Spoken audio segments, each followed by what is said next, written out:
we'll start off with the first question, which is challenges faced by privacy professionals today. So hello, everybody. I work for a manufacturing company. So people say privacy in manufacturing, what's the challenge there? You don't process personal information. Well, we do process a lot of personal information, actually. So one of the challenges that we had was getting the buy-in from executive management, senior management, later middle management, and then actually getting it down to the operational level so that people understood what was going on. As Sarah indicated, we operate globally also. We have 15 different facilities worldwide. So getting people to understand and respect the different regional requirements, such as GDPR, PDPA in Singapore, PIPL, so on. It's very challenging sometimes because the US is very loose with their controls over privacy information and what they consider personal. So we've had a lot of challenges of getting buy-in and understanding. So creating that knowledge base, that understanding, and that respect for differences rather than judgment has been a big challenge for us. We're fortunate here at Teknor where management has recognized it and resourcing hasn't been an issue from financially backing it. So they've committed to it. They've done it by my presence and the commitment to TrustArc and all of the different resources that we need to create a robust privacy program that really does meet our needs. So those have been some of the bigger challenges. Sarah and I were talking earlier, just before we started this meeting, though. You have the literal interpretation of the law, and then you have what you have to do in the spirit of the law and take the language down from a legal position down to a level where your manufacturing folks or your middle management folks will understand it. And that becomes a challenge to take a legal document and make it reachable. So you're breaking down barriers, you're trying to do things together, and it becomes a challenge to do that. It sounds easy, but it's not easy. So Sarah, you can probably take it from there, some of the challenges you've seen with that and trying to do that. But those are some of the things we've gone through. Yeah, I totally know the writing a privacy policy that everyone can understand, which really I think is a responsibility. There's, I think, a privacy policy that has legalese and words that, that I need a dictionary to understand what's happening is not going to be a successful privacy policy. I want it written in a way that is that's simple, that's direct, that isn't 20 pages long when it's something that you can edit and clarify to make it a page or two, something very simple. I think for us, because our company is so big, that as Ray was pointing out, the difference with different locations, constantly educating people every time the laws change is a big responsibility. And also reminding people that, the law in their country is not necessarily the law in the countries that they want to work with. And also having role-based education, I think, is also very important. You don't want to have a one-size-fits-all privacy training videos and make everyone watch them when it doesn't apply to their particular job.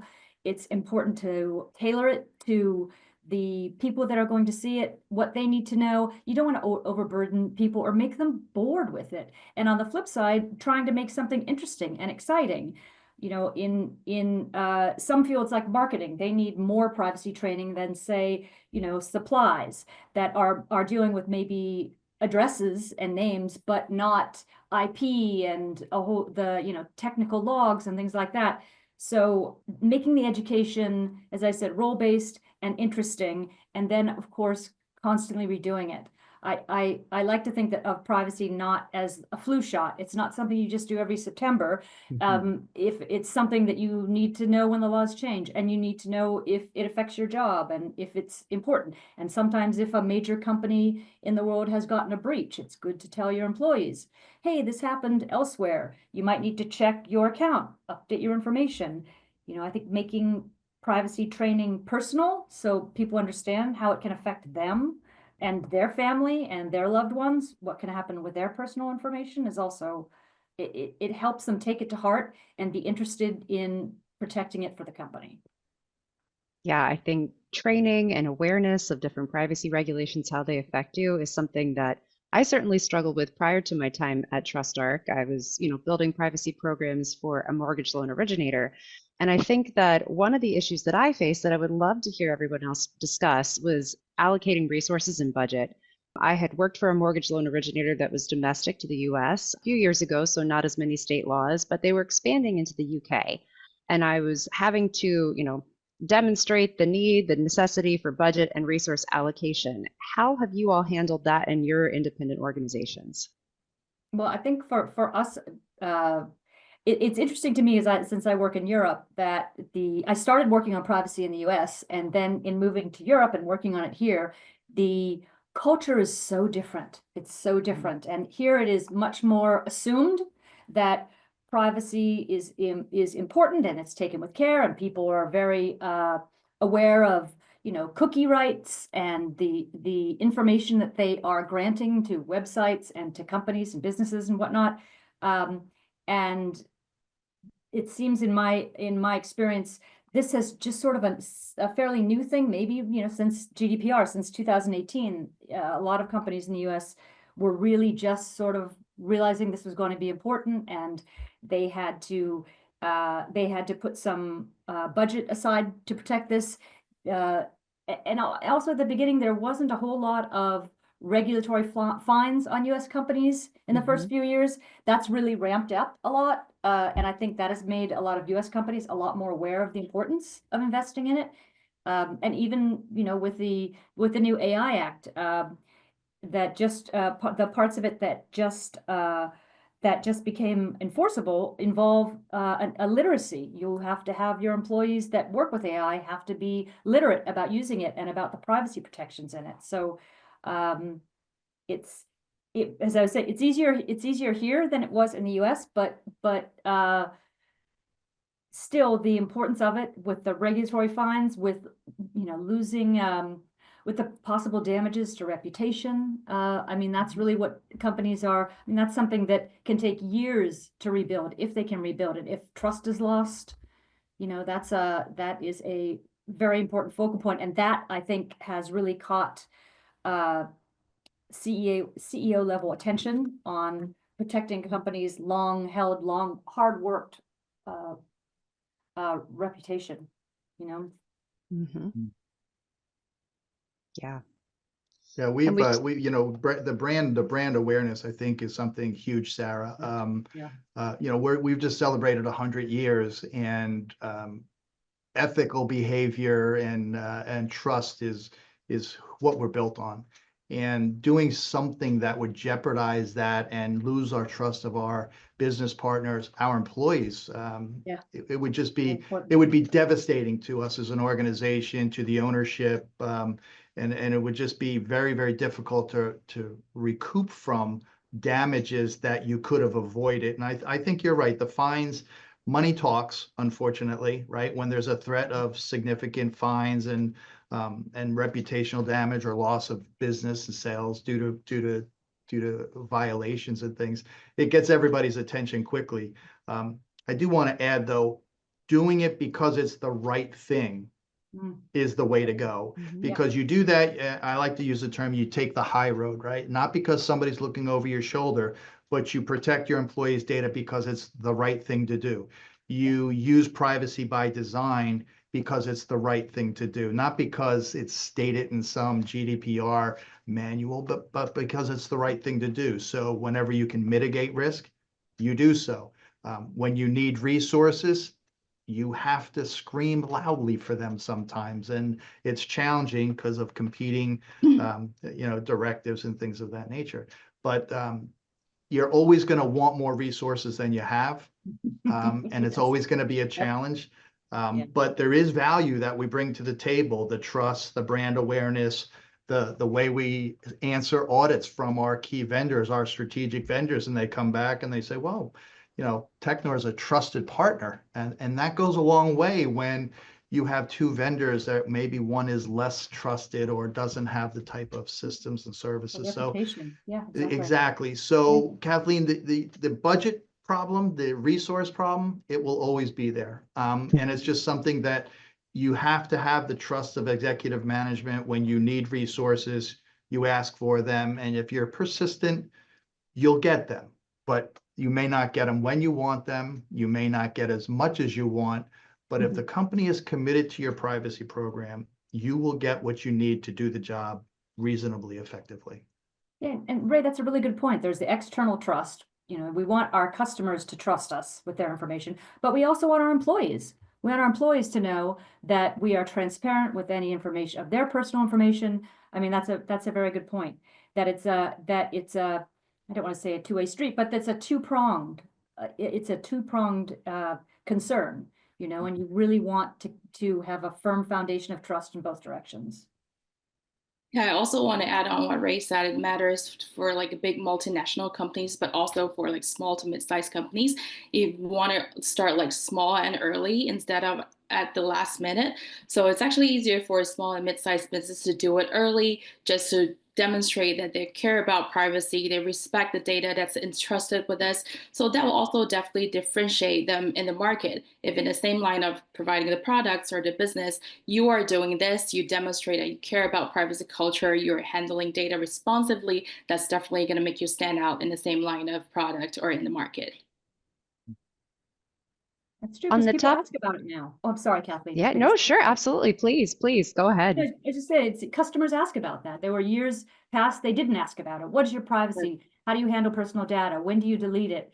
You know, what is your minimization? You know, and now customers definitely ask this. And it's important to be able to show, to be transparent, to say this is what we do.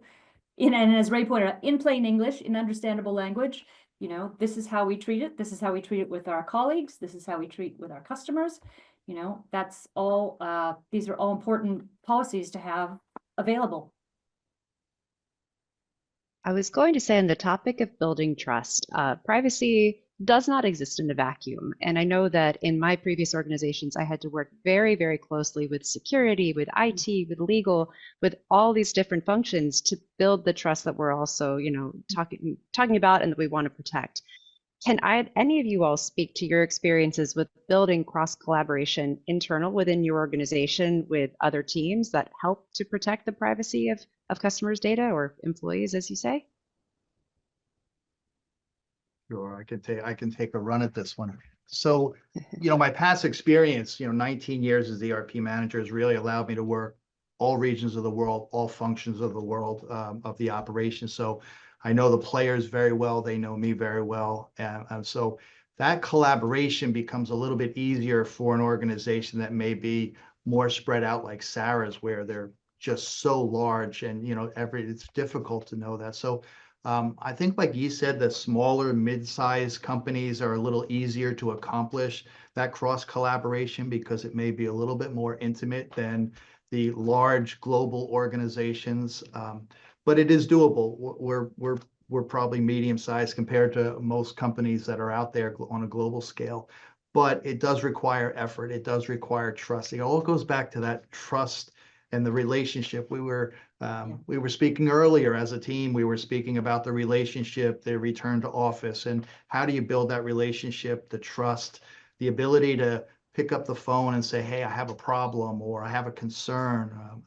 You develop that with sound relationships. And I think that is what helps us become more effective. That is what helps us accomplish those innovative and those collaborative tasks that we have to accomplish as privacy leaders.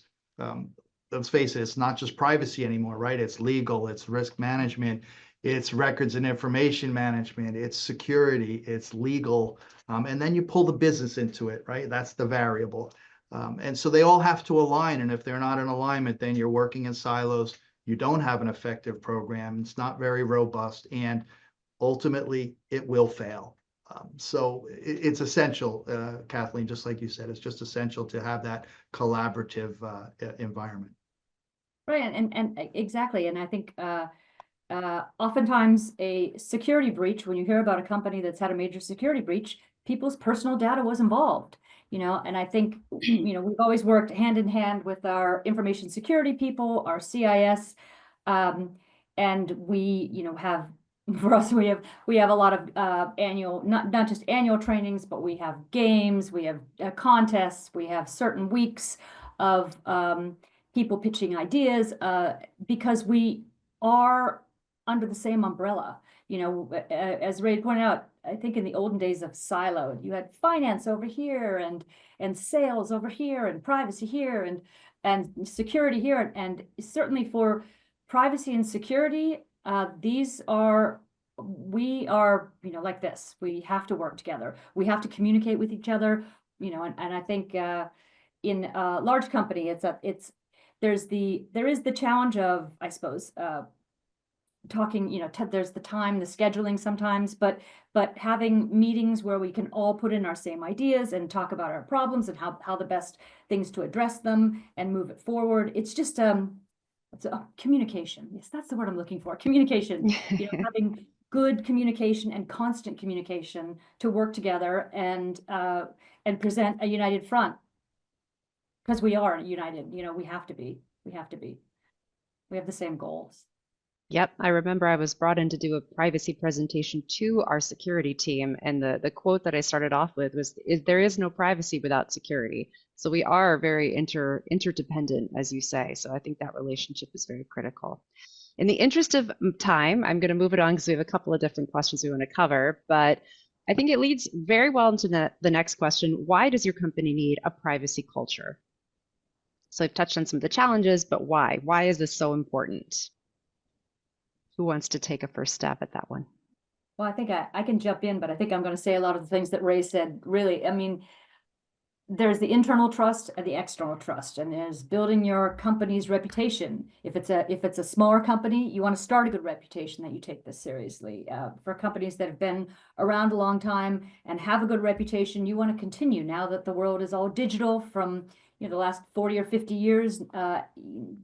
The attitudes toward privacy and security are, to some extent, you know, a few decades old, but we need to establish ourselves as someone who takes these concepts seriously and that is trustworthy and wants to continue the reputation that we've had. So I think it's, yeah, I feel like I'm repeating myself here, but it's reputational and it's about building trust. Yeah, if it wasn't for the legal aspect, I mean, I spoke earlier about, you know, being ethical and being responsible and doing the right thing. I really do believe that that legal compliance sits at the top of the pyramid, though, and it drives down from there. Because if it wasn't a legal requirement, I don't know that we would have provided the resourcing that we provide today, knowing that it's legal. There are financial repercussions and things of that nature, and it's expected. Sarah, I think you said that, or Lee, or Yi, you said that, where it's expected now. This is an expected way of doing business. It's expected that you have adequate security protocols in place and privacy programs in place, awareness and training. So it's now become where we would talk about security at the beginning of the technological age, right? And we talked about how do you secure your systems, and privacy really wasn't part of that conversation. Now, privacy and information governance is, you know, you hear this popping up a lot more, where you talk about it as an umbrella to all of the different elements that we mentioned earlier. And if they have to work collaboratively together. Well, that's a mouthful. But you're right, Sarah, I think you're right. We're saying the same things differently. But I think one of the other aspects of this that we forget about is when you're an integral part of a supply chain, making sure that your suppliers are managing their infrastructure properly, so they're not going to disrupt. You know, if you're a tier 1 supplier to the automotive, it could shut down an assembly line. If, you know, when you're talking about medical emergencies and you're providing key medical equipment, and as we saw in COVID. And so these are also one of the reasons we have to do this is, you know, integral supply chains. Let's face it, people don't have warehouses full of things. They're running lean, you know, their supply chain is very refined. And if you're a piece of that supply chain, customers are now looking for you to protect them as one of your customers. So one of the reasons, you know, you have to look at that is you have to look at your position and what it means if your company fails. An example, we had one of our suppliers had a breach, They could not take an order. They could not ship an order. They could not receive money. They could not pay their bills for 40 days because of Mm. ransomware. Wow. Wow. Okay. And Horrible. so thank God we're already looking at raw material suppliers and making sure we have backups for our critical raw materials. And, it didn't affect us like it could have affected some. But think of it, if you're a sole supplier to an organization, how that would affect them if you couldn't supply them. So when you start thinking about it that way, you can't recover from brand damage Yeah. when you fail in that aspect. So very, very important part of that to understand.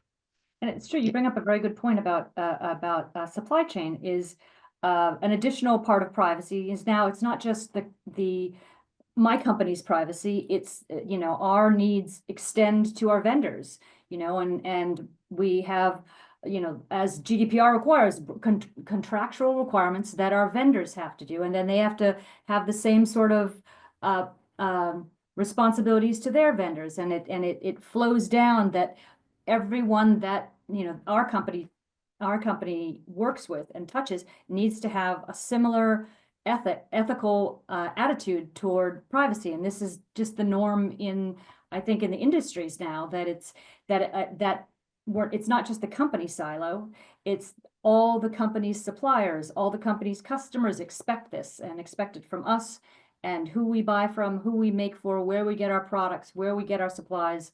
It's a long flowing river of trust and contractual obligations, Right. Yeah, so Roy, I'm just trying to wrap my head around that after 40 days, then trying to rebuild your Oh. reputation amongst upstream, downstream. That's quite a, That's a yeah, nightmare. that's a nightmare. Wow. Yep. Sorry, I interrupted you. Oh no, you're okay. Just to second on what Sarah said, your vendors, partners, they're like the external teams when we were talking about privacy. So that's definitely like the due diligence part, and also to make sure that required contractual requirements are embedded. So that's Yeah. also something like a proactive compliance. Yeah, exactly. Another thing to look at. Exactly. Yeah. I'm going to move us along to the next topic because I think that's the one where there's like more meat that I think a number of people are interested in hearing about. But best practices and actionable strategies for building a privacy-first culture. I think, lessons learned from some industry pros, like what would you say are some actionable strategies you could give as suggestions? This is one we could all sit and talk for an hour about. Just so Hence that why you I know. gave it a little more time. List here Yeah. going, yeah. Yeah. So I'll kick it off, Kathleen. But this is great because it's the learn as you go type of thing. There's no manual that's going to guide you through this process. You're going to learn what laws apply to you. You're going to learn about what data you're processing.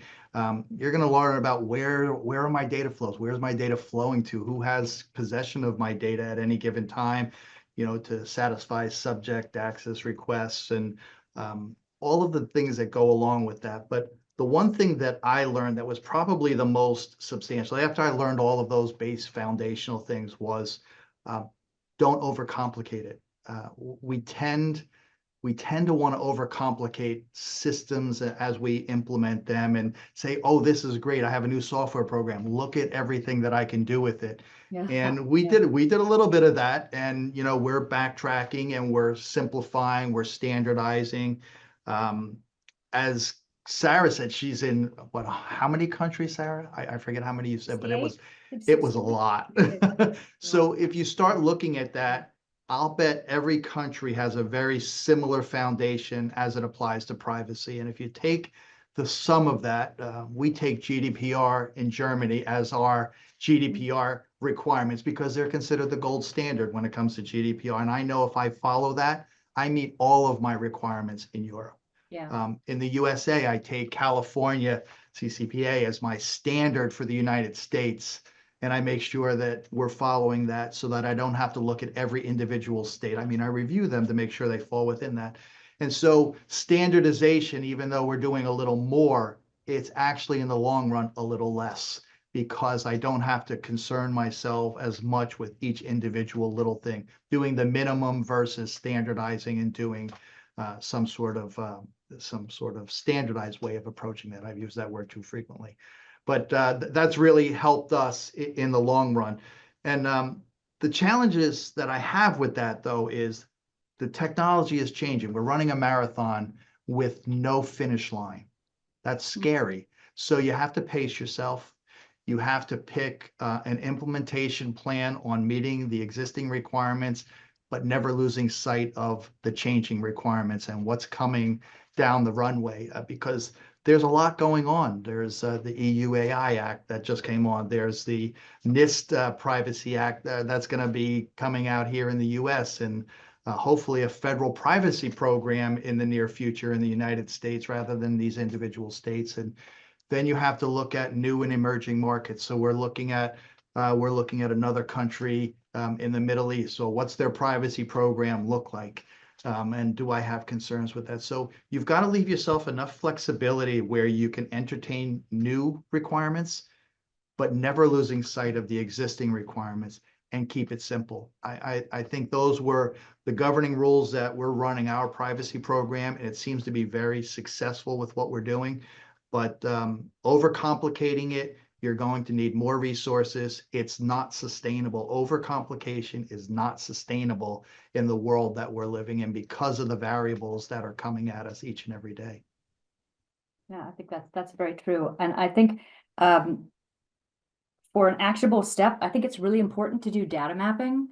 I think if you talk to different departments, I found some different departments know they collect this data and they get this data, and there is sometimes a pipeline that you'll find that I found at an old company I worked at, that there was a pipeline of back from the days of big data when they collected every possible thing, and thought we will use this, we can monetize this someday, but you know, that day, by the time that day came, most of the data was out of date anyway.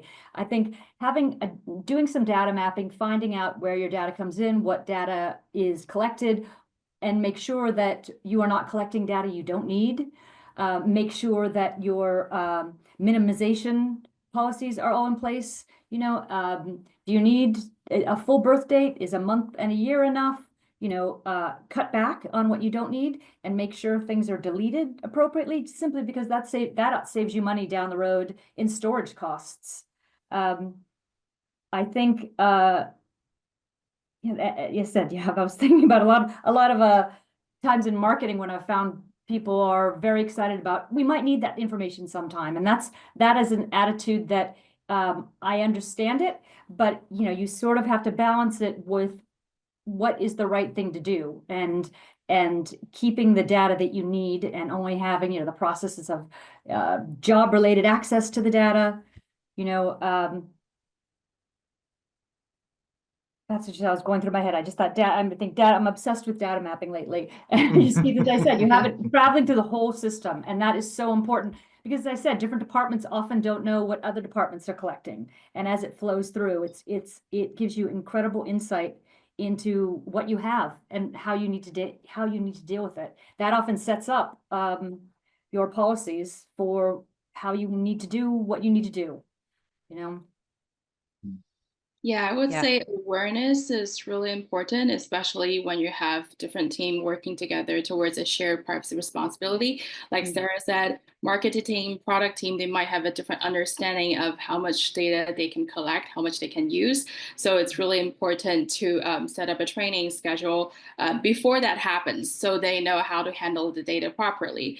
And then when we're doing trainings, I think it's just not one privacy team's work.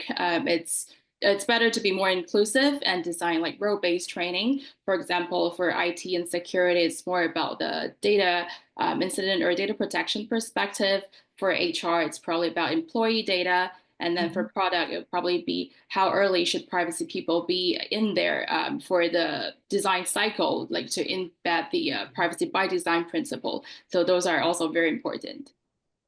Yeah, I was going to say, like, if I could suggest anything, like prior to all of these steps, like you can't map data you don't know it's there, right? And Yeah, I absolutely. can't tell you how many times I was caught off guard by somebody onboarded this new vendor and we have data flowing and, oh, we have to tell privacy?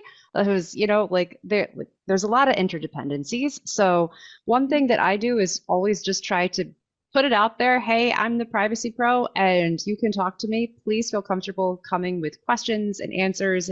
Even if you think it could be slightly tangentially related to privacy, like let's have a chat about it. I know that like when in my previous organizations, when we had data privacy day, like I made it a big thing on Slack and, had a background to be like, I am the privacy person. And I really found once I was out there and kind of branded myself as such, people were a lot more comfortable coming with questions that were relevant to our privacy program that otherwise I wouldn't have known. So I think also just being out there, being approachable, allowing people to ask questions has really served me well because, as I said, you can't build a program around that which you don't know is there.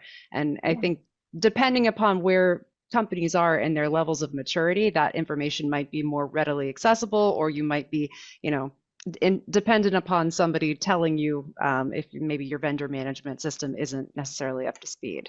But that's something. On the topic of questions, though, we do have one from the audience. So I'm going to throw this out there.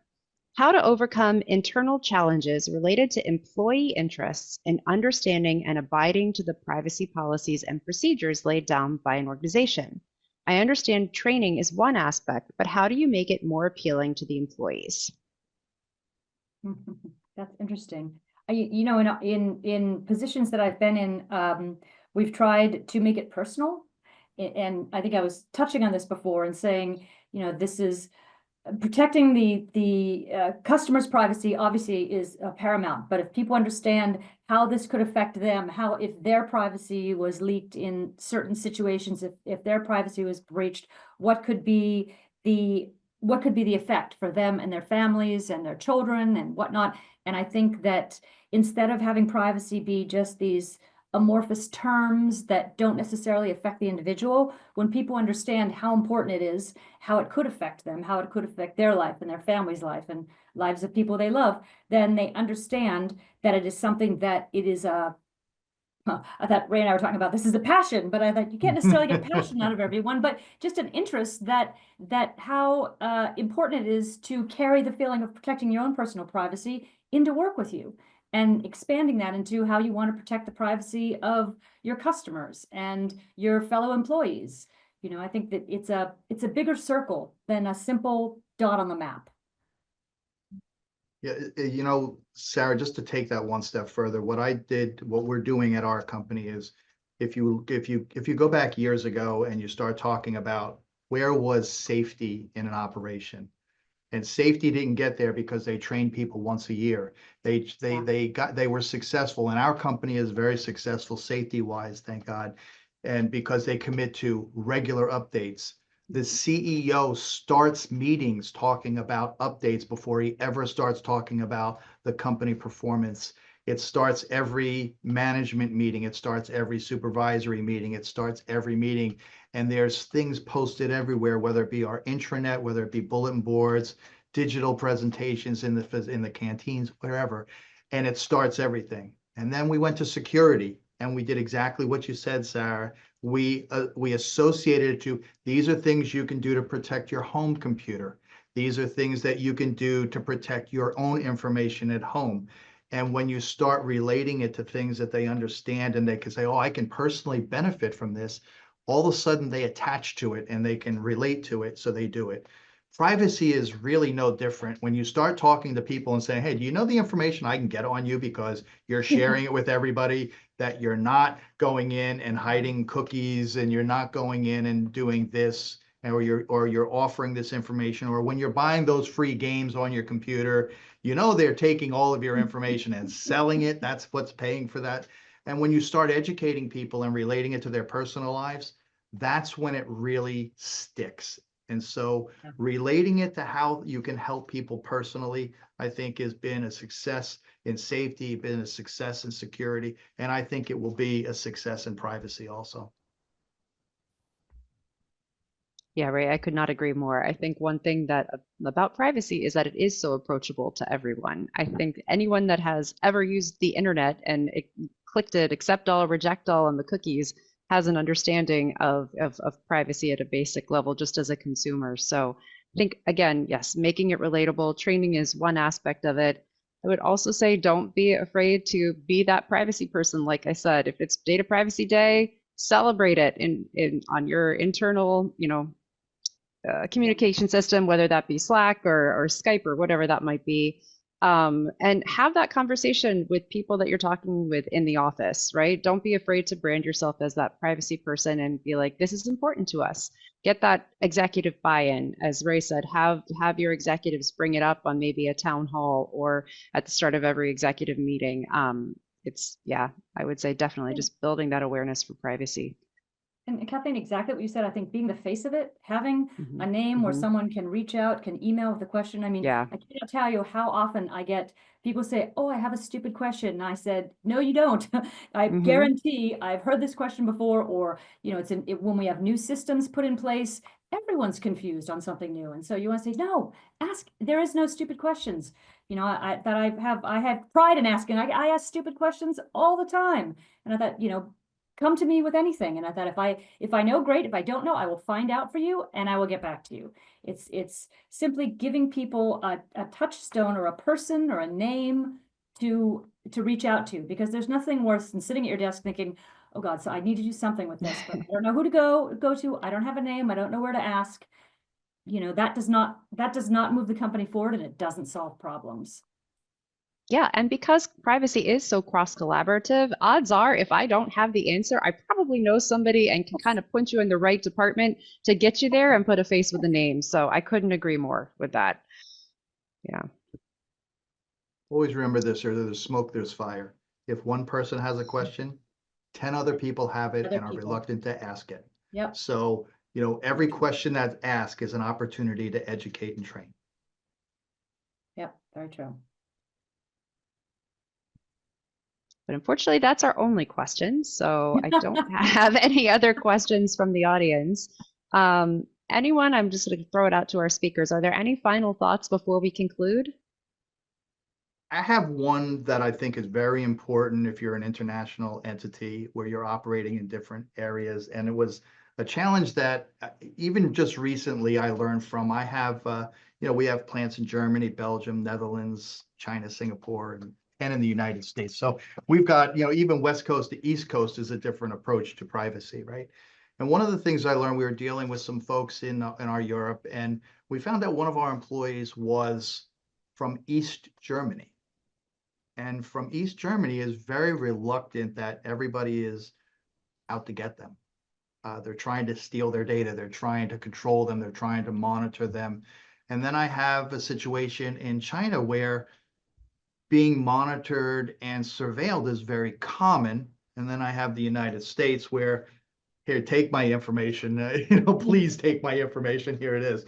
So understanding the folks that you're dealing with, your audiences, understanding their perspective, being a little empathetic towards how they see privacy, how they see their personal information, I think is very, very critical to being effective and to be known as that face of privacy, Kathleen. So when you want to be that face, you've got to kind of be able to step into everybody's shoes and kind of understand their perspective on what their view of privacy is, what their concerns with it, and the trust that you want them to have, but they may not have it yet. And you're going to have to earn that. In some places, you're going to have to work harder than others.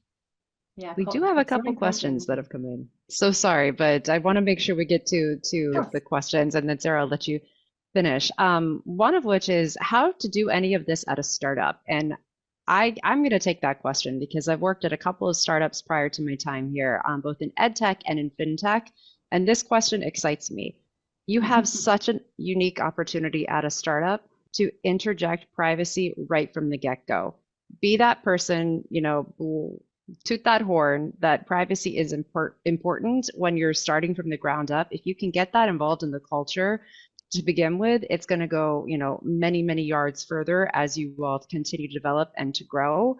So I would say just be sure to, be that privacy person, talk to the executives. Usually at a startup, they're a lot more approachable, and explain the importance of getting privacy right from the ground up. And like I said, it will save you so much in the long run, because as you're building systems, as you're bringing on vendors, you're bringing on partnerships, you're starting to do with data what other organizations that are, much more grand and much more complex have to like untangle and figure it out on the back end. If you start it and you get it right from the beginning, it really will take you so much further. But it really starts with, whoever, if you are the privacy person at your startup, don't be afraid to explain the importance of getting it right from the get-go. So I can't impress that enough. We have another question. Mhm. Yep. How do you reduce regulatory fatigue? It used to be the US would see one major privacy and data protection law or regulation enacted every 3 to 4 years. Now it's 10 to 25 laws or regs amended or enacted monthly. Who would like to take that? That is a full-time job. No, I was like, keeping up with regulations. And I thought, when we're doing globally, as Ray and I were both saying, when you're dealing with global laws, it's part of it's part of the gig, but that is where the education part I was saying comes in. Whereas, if laws change in areas where your marketers are working, you can't do education just once a year. You need to have updates. You need to inform people. But also, as I said, if you can do it in a way that is not just send out another post or another email of now pay attention, be creative on this, make it in games, make it in quizzes. There are ways to present this that is interesting and innovative, but does not, clobber them with another fact sheet. There's got to be a way to present it that I said that it is relevant and it's important, but it's interesting. This is Yeah, not a product plug, but I can tell you I was a customer of TrustArc before I was brought on board. And one of the tools actually that I used internally, like I said, this is not a product plug, but Privacy Central was very, very helpful with me as these new laws were coming down the pipeline, because you answer questions, you put in policies, and according to the laws as they are, and then as new laws are added, it shows you like how compliant you are and where you have some gaps. And for me, that was so helpful, not just having to like sit down and look at a whole new regulation or a whole new state's data privacy laws that come out when I've already done the work for CCPA or Virginia as they came out, and I could see like what I had already accomplished and then what I had left to do. Again, not a branded webinar and it's not a product plug, but it was a very helpful tool for me. Yeah, Kathleen, having a systematized approach, something I use it for my data retention, schedules. I use a program that lets me know when laws are changing. I use, a privacy management tool, the same thing. And I do use TrustArc also.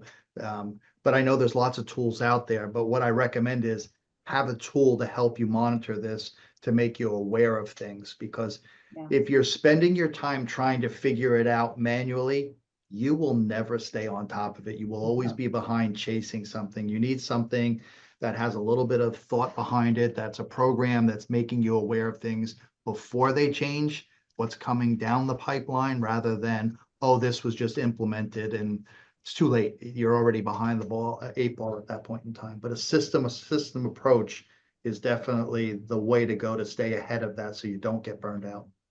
Yeah, and also the IAPP has their regular daily updates, daily news things that are telling you what's happening. It requires you to be proactive.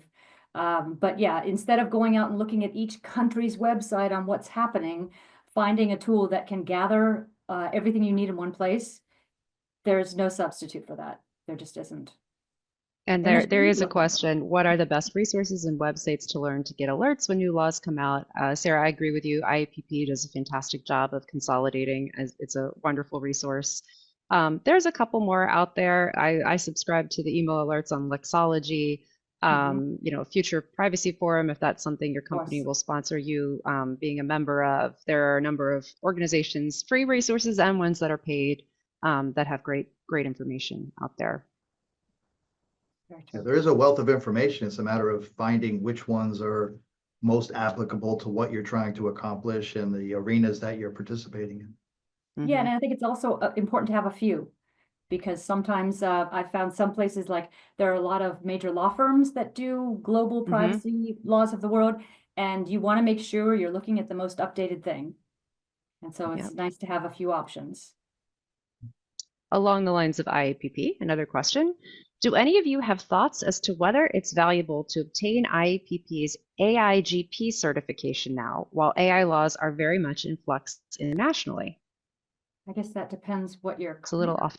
career aspects are. I mean, if you want to work solely in IAPP, it seems there are other artificial intelligence certifications coming down. The IAPP was super proactive in jumping on this, putting out the training, I think last year, and now having the certification.